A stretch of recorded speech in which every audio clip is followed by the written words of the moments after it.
Hola, hola a todos, bienvenidos a un video nuevo. El día de hoy les traigo el triángulo mágico de potencia, que relaciona la potencia medida en watts con la corriente y el voltaje. La forma de obtener cada una de sus ecuaciones será de la misma manera que el triángulo mágico de la ley de Ohm. Entonces, recordando, la barra horizontal del triángulo significará división y la barra vertical multiplicación. Teniendo esto claro, vamos a las fórmulas. Primero, la potencia será igual a la corriente por el voltaje. Después, voltaje igual a potencia dividido corriente. Y la fórmula más importante a mi parecer es la corriente igual potencia dividido voltaje.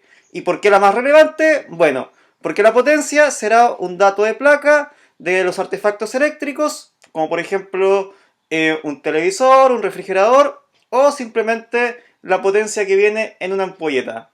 Y el voltaje, bueno, el voltaje conocido de la red de una instalación domiciliaria en Chile de tipo monofásica, que es 220 volts.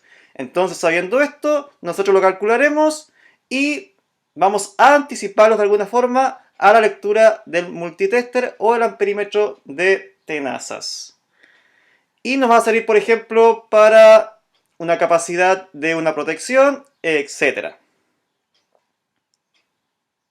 Y para analizar los diferentes circuitos que iremos viendo durante el oficio y que ya hemos visto, haremos un recuento de alguno de ellos. Primero, el circuito básico de iluminación 912. Este consiste en un interruptor de un efecto que comanda un grupo de iluminarias. Luego está el circuito de iluminación 915, que a través de un interruptor de dos efectos comanda dos grupos de luminarias. Tercero, el circuito 932, que a través de un interruptor de tres efectos comanda tres grupos de luminarias. Y un circuito bien útil que nosotros vamos y hemos realizado en el oficio, que es el 924. Como ustedes recuerdan, el 924 se puede apagar desde un lado y apagar desde otro lado, y viceversa. Es muy útil, por ejemplo, para escaleras, pasillos, etc. Y un circuito de enchufes que puede tener uno o varios centros, dependerá de la capacidad de la protección en amperes. Bien, sabiendo esto, analicemos el triángulo mágico de potencia en los siguientes problemas. Con este set de ecuaciones. Primero, un circuito 915 con dos centros de consumo tiene las siguientes potencias.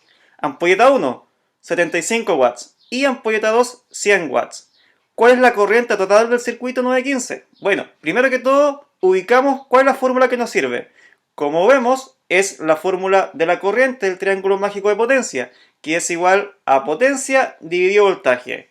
Entonces, los datos conocidos los despejamos en la fórmula, que son la potencia y el voltaje de 220 de un domicilio acá en Chile de tipo monofásico.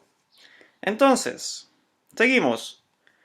Sumamos la potencia de ambas ampolletas, o sea, 75 más 100 watts, y esta la dividimos por 220 volts, voltaje de red, como les dije anteriormente, y nos da como resultado una corriente de 0,79 amperios.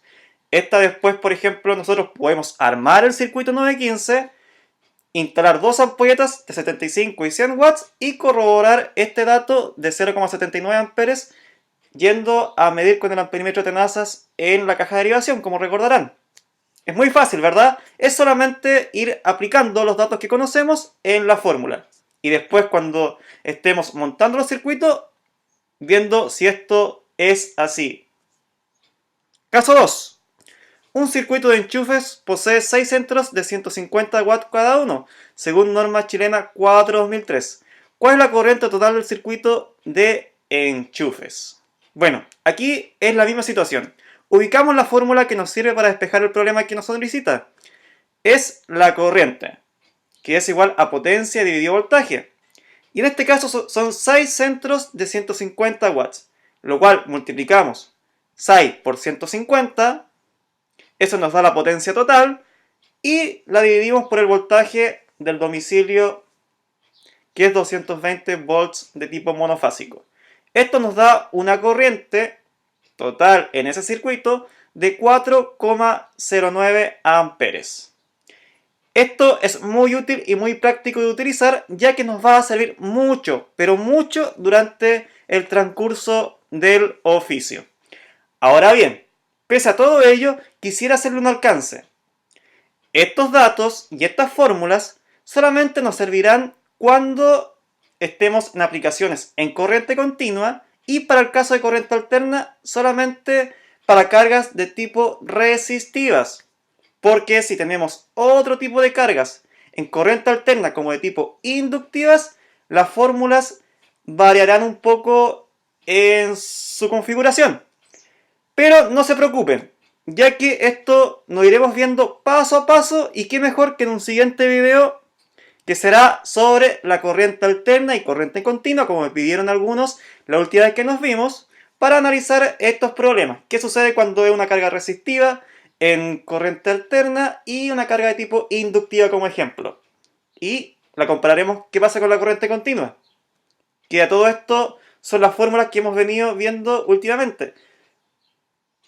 Y como último video hablaremos un poco de las normativas eléctricas chilenas que utilizamos acá en el país. Así es que muchachos, éxito y vean los videos.